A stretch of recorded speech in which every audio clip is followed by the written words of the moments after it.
हमार काम है कि हम रोज लड़का पैदा करब तो के खिलावे के तो तू खिलावा।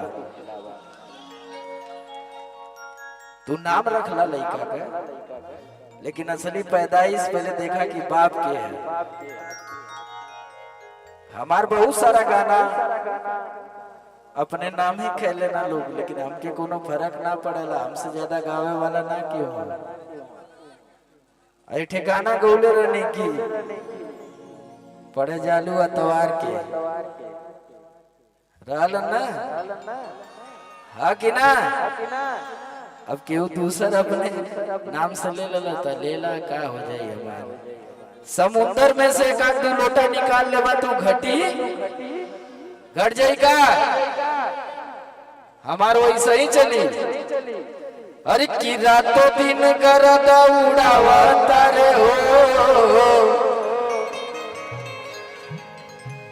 जैसे जमीनिया में बैठल हुआ जमीनिया धई के हम गाइला।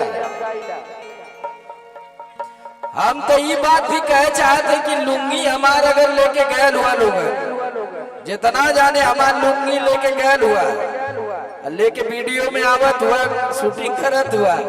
अगर हमार लुंगी फटल ते को जाने के छोड़ब ना, सीधा से सही से वापस कह दिया। हमार लुंगी 5 साल से चलत है कि ना चलत है।